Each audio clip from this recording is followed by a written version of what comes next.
नमस्कार दोस्तों, आप सभी का एक बार फिर से एस्ट्रो स्वामी के चैनल में स्वागत है। और मैं एक ज्योतिष विशारद हूँ। अगर आपने मेरी पिछली वीडियो को देखा होगा तो उन वीडियो में मैंने ज्योतिष शास्त्र के बारे में बताया है कि ज्योतिष शास्त्र क्या है और उसके लिए क्या योग्यता होनी चाहिए और उसकी क्या उपयोगिता है और उसके डेस्टिनी क्या है, फेट क्या है और फ्री विल के बारे में मैंने बताया है। और उसको मैंने साइकोलॉजी एंड साइंस से भी रिलेशनशिप बनाने की कोशिश की है। अगर आपने उन वीडियो को नहीं देखा है तो आप आई बटन पे क्लिक करके देख सकते हैं, और मैंने इसका लिंक इस वीडियो के डिस्क्रिप्शन में भी डाल दिया है, तो आप वहाँ से भी देख सकते हैं। तो उसी कड़ी को आगे बढ़ाते हुए आज से मैं शुरुआत करने वाला हूँ राशियों के बारे में और जन्म कुंडली के बारे में। तो आज मैं आपको भवचक्र और सौर जगत के बारे में बताऊंगा। भवचक्र जिसको हम ज़ोडिएक भी बोलते हैं और राशि भी बोलते हैं, और सौर जगत के बारे में बताऊंगा। भवचक्र और सौर जगत के संबंध में मूल्य तथ्यों को समझकर उन्हें समझने में कठिनता का अनुभव नहीं होगा। तो इसीलिए जो है हमें ये जानना बहुत ही ज़रूरी है भवचक्र और सौर जगत के बारे में। तो सबसे पहले मैं भवचक्र या ज़ोडिएक या राशि के बारे में आता हूँ। पहले हमें यह जानना है कि ये होता क्या है। तो भवचक्र आकाश में एक चौड़ा विस्तार है जो सूर्य के पथ के दोनों ओर 9 अंश फैला हुआ है। सूर्य का पथ यानी एक्लिप्टिक भवचक्र के मध्य से गुजरता है। भवचक्र यानी ज़ोडिएक 360 डिग्री का एक कल्पित वृत्त है। वृत्त मतलब सर्कल है जो 30 डिग्री यानी 30 अंश के 12 बराबर भागों में विभाजित किया गया है। अगर हमने कुंडली को देखा है तो आपने ध्यान से देखा होगा कुंडली में 12 घर होते हैं, तो एक घर में वो 30 डिग्री का होता है। ठीक है, तो 12 इंटू 30 मतलब 360 डिग्री, वो 12 घर मिला के, तो जो 12 घर में विभाजित किया गया है। ठीक है, अब समझ में आ गया कैसे किया गया है। यह 30 अंश का भाग राशि कहलाता है, मतलब 30 डिग्री की राशि कहलाता है। भवचक्र अपनी धुरी पर दिन भर में एक बार पूर्व से पश्चिम की ओर घूम जाता है, मतलब ईस्ट से वेस्ट साइड की तरफ पूरे दिन में एक चक्कर लगा लेता है। अब ये राशियां हैं, तो जैसा मैंने बताया कि भवचक्र को 12 राशियों में विभाजित किया गया है। राशियों के नाम कौन कौन से हैं? जिन लोगों को पता है प्लीज़ कमेंट बॉक्स में ज़रूर लिखेंगे। सबसे पहला है मेष, जिसको इंग्लिश में एरीज बोलते हैं। दूसरा है वृषभ, जिसको इंग्लिश में टॉरस बोलते हैं। तीसरा है मिथुन, जिसको जेमिनी कहते हैं। चौथा है कर्क, जिसको कैंसर कहते हैं। पांचवा है सिंह राशि, जिसको लियो कहते हैं इंग्लिश में। छठा है कन्या राशि। कन्या राशि मतलब वर्गो। सातवां है तुला राशि मतलब लिब्रा। आठवां है वृश्चिक राशि स्कॉर्पियो। नौवां है धनु राशि सैजिटेरियस। 10वां है मकर राशि मतलब कैप्रिकॉन। 11वां है कुंभ राशि मतलब एक्वेरियस। और 12वां अंतिम वो है मीन राशि, जिसको हम लोग पैसेज भी कहते हैं। हर एक राशि का विस्तार 30 अंश का होता है, जैसे मैंने बताया था अभी, जिनको 12 घरों में बांटा गया 360 डिग्री को। अब ये ग्रह क्या है? तो ज्योतिष के अनुसार जिन ग्रहों का पृथ्वी पर यानी अर्थ पर शक्तिशाली प्रभाव पड़ता है वो ग्रह हैं, वो भी संख्या में 9 हैं। कौन कौन से हैं? सूर्य हैं, चंद्र हैं, मंगल हैं, बुध हैं, बृहस्पति हैं, शुक्र हैं, शनि हैं, राहु और केतु हैं। राहु और केतु को छाया ग्रह भी कहा जाता है, क्योंकि उनका अन्य ग्रहों के समान कोई फिजिकल पिंड नहीं है। उन 2 स्थानों पर जहां चंद्र अपने भ्रमण से सूर्य के पथ को काटता है, तो उत्तर वाला स्थान राहु है और उससे ठीक 180 डिग्री सामने का स्थान केतु कहलाता है। अगर आपने कुंडली देखा होगा तो आपने हमेशा देखा होगा कि राहु और केतु हमेशा आमने सामने बैठा होता है। तो आमने सामने का मतलब होता है 180 डिग्री।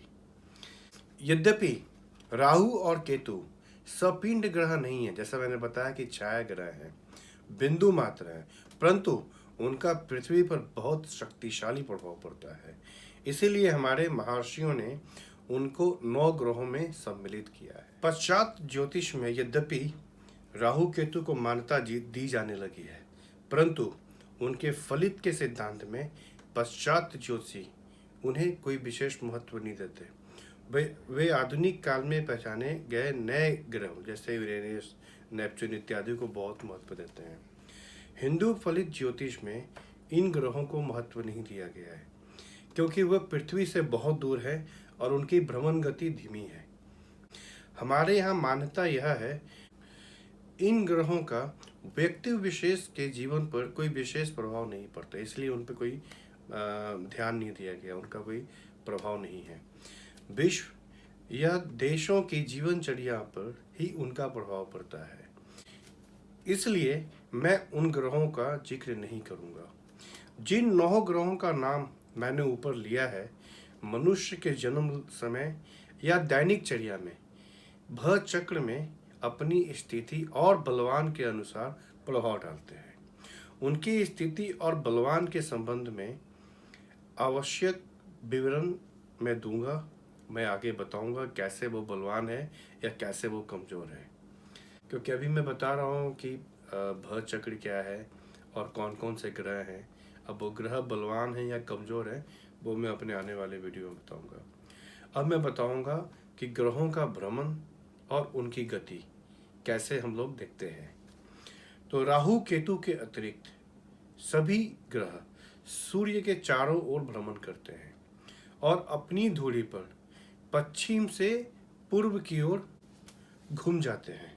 शनि पृथ्वी से सबसे अधिक फासले पर है, उसके बाद बृहस्पति, फिर मंगल, सूर्य, शुक्र, बुध और चंद्र है।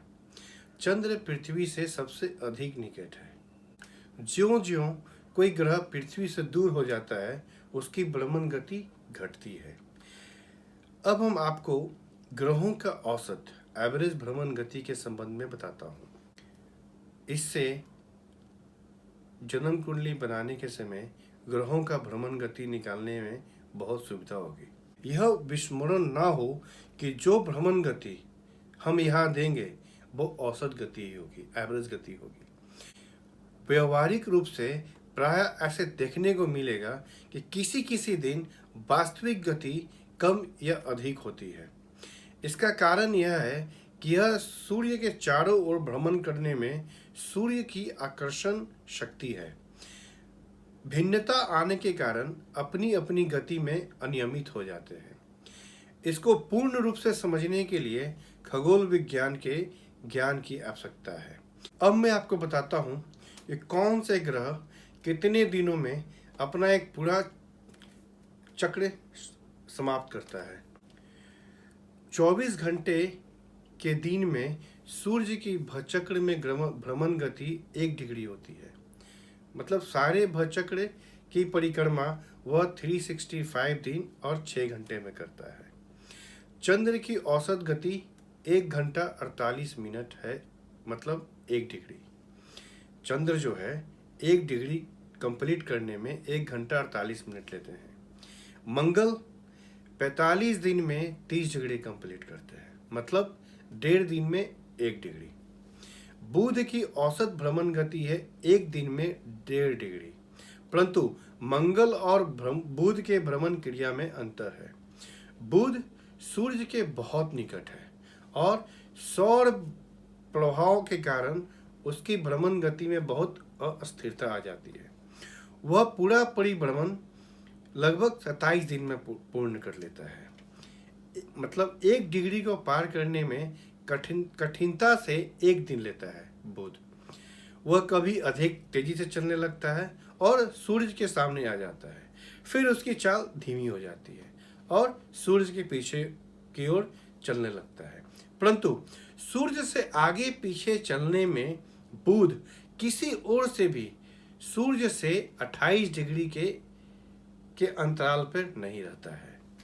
बृहस्पति 30 डिग्री की एक राशि में 1 वर्ष तक भ्रमण करते हैं, परंतु अधिक देर तक देखा गया है कि उनकी राशि में भ्रमण गति 1 वर्ष से कुछ कम भी होता है और कुछ ज़्यादा भी होता है। उसी तरीके से शुक्र की भ्रमण गति एक दिन में लगभग 1 डिग्री है। शनि 30 डिग्री की एक राशि 2.5 वर्ष या 30 महीने तक भ्रमण करता है, जिसको हम लोग ढैया भी बोलते हैं। एक अंश को पार करने में उसे 1 मास लगता है। राहु और केतु सदा विपरीत दिशा में आगे नहीं पीछे की ओर चलते हैं, जिसको हम लोग वक्री बोलते हैं। भर चक्र की एक राशि को पार करने में उन्हें 18 मास लगते हैं, मतलब 18 मंथ्स। जैसा मैंने ऊपर बताया कि राहु केतु सदा पीछे की ओर चलते हैं, मतलब वक्री में चलते हैं।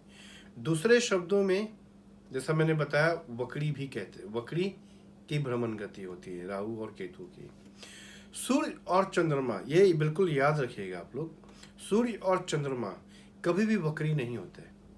शेष ग्रह आगे की ओर चलते हैं, परंतु भर चक्र में अपनी यात्रा काल में कुछ अदृश्य आकाशीय शक्तियों द्वारा उनकी भ्रमण गति में रुकावट पड़ती है, जिसके कारण वह कुछ समय के लिए स्थिर गति हो जाते हैं और पीछे की ओर चलने लगते हैं। कुछ समय के बाद वो फिर आगे की ओर चलने लगते हैं। पीछे की ओर जो चलने की क्रिया है उसको बोलते हैं वक्री हो जाना, रेट्रोग्रेड। मान्यता यह भी है कि यह ग्रह सूर्य के एक निर्धारित फासले पर होते हैं तो वक्री हो जाते हैं और वहां से हटने पर फिर सीधे चलने लगते हैं। यह कहा जाता है कि वास्तविक में ग्रह पीछे की ओर नहीं चलते, परंतु पृथ्वी से वो इस प्रकार चलते हुए दिखाई देते हैं। जो कुछ भी हो, जहाँ तक ज्योतिष का संबंध है, हमें यह मानना है कि सूर्य और चंद्र सदा आगे की ओर चलते हैं, राहु और केतु सदा पीछे की ओर चलते हैं, अर्थात वे वक्री होते हैं। शेष ग्रह आगे भी चलते हैं और पीछे भी चलते हैं, जिसको वक्री कहते हैं। तो आज के मैं वीडियो यहीं पे समाप्त करता हूँ।